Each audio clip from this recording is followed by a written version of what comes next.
Good morning, everybody. Had a tough day yesterday, but it was good in some ways because I had a realization that I hadn't had before. And some of you may hear me talk about this and think, well, yeah, of course that's the way it is. But it's just something that hadn't really occurred to me, even in recovery.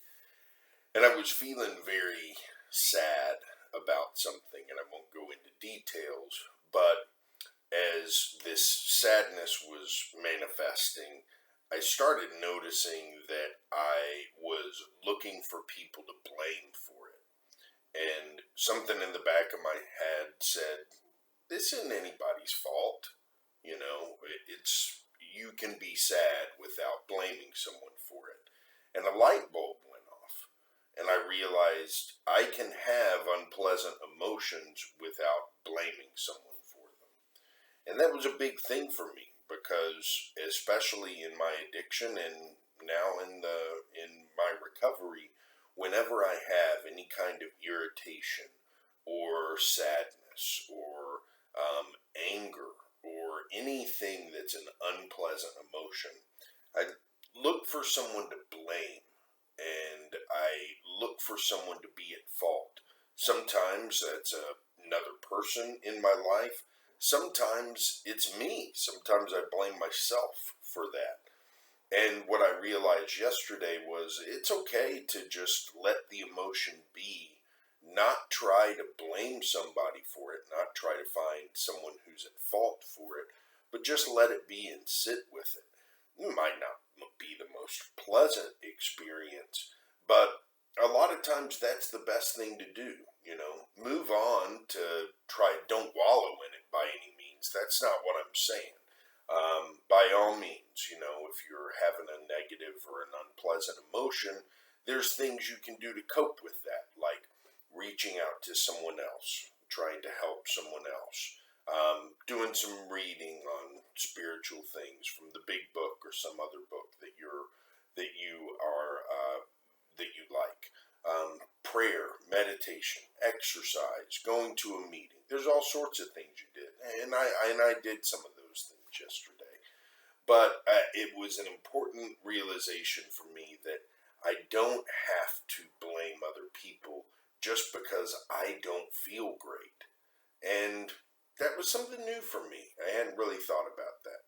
So I wanted to share that. And I also wanted to share something that I read this morning in The Power of Now by Eckhart Tolle. And he's talking about helping others, which is, of course, a big emphasis in programs of recovery. But unfortunately, I think some people get addicted to helping others, and that doesn't help them in recovery. And he talks about that in this small quote here. He says, if you feel called upon to alleviate suffering in the world, that is a very noble thing to do. But remember not to focus exclusively on the outer. Otherwise, you will always encounter frustration and despair. And I've heard this from multiple folks who are in programs of recovery who are very dedicated to helping other people. And I admire that in them.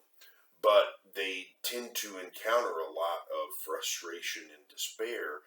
And I think that part of the reason might be, I'm no expert, but part of the reason might be because they use helping others as a way of avoiding the inner work that has to be done as well. It's a balance, and as addicts, we're not very good at finding that balance. So we really got to work hard to find the balance between helping others, helping ourselves, taking care of the non-recovery aspect of our lives, making sure that our spiritual growth and our spiritual foundation is intact, while also helping other people and finding all that balance. It's difficult. But it's very, very important, because just like you can get addicted to drugs and alcohol, you can also get addicted to things like helping other people. And that's where a lot of people, that's where a lot of codependency issues start to get involved.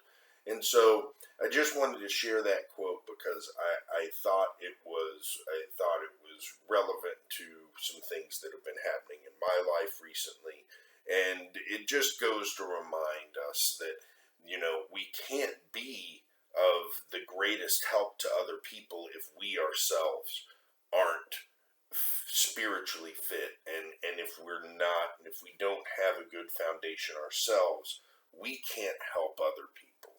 And so we've got to take care of ourselves as well. And there's a difference between being selfish about your time and taking care of yourself. You got to find that right balance. And I know as addicts that can be difficult, especially when we're usually so black and white about things.